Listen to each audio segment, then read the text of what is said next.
Hello and welcome to Tech Shorts, and this is how to add a no photo. After logging in, you can come up to Create, Image Library. After navigating to your image library, you can come down to your portrait, expand your portrait to see the subfolders, and you should have a folder called No Photo. Here are all the no photo images. And before we drag and drop these no photos to a classroom that we need to first re-tag these images. And the reason why we're saying re-tag them is that they are currently tagged as first name.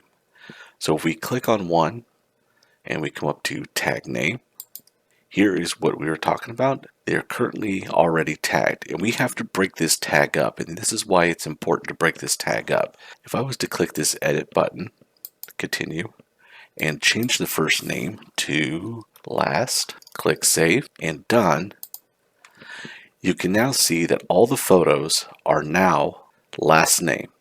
So what we want to do is we want to click on the tag name again. We will come down to this little circle with an X and we want to remove this tag. Now that this tag is broken, we can come up to add name.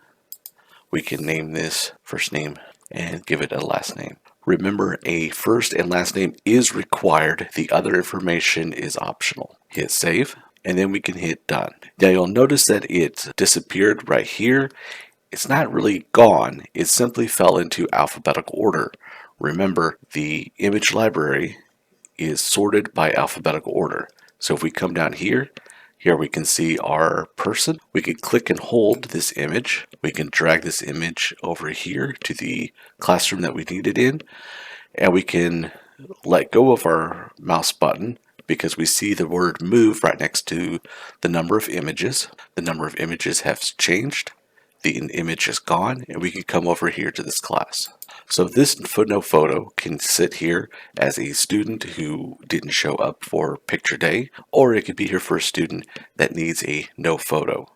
So we're going to find that student. We can click on that student. We can go to tag names, or we can just click on this blue dot, come up to details. Here we have a category called use portrait. Click the down arrow, and we could click don't use portrait. Apply change, and then done. Here it says do not use, so this image will not be used in the flow, and it'll be replaced with this image right here. Now, if you do not want to use any of these no photos, you can simply click the blue dot, come up to details, click the down arrow here, and use no photo. Apply change, and done. Here it says no photo instead of do not use, and this will use the default no photo. And here you can see the default no photo available and our no photo. And this is how to add no photo to your class. Thank you for watching.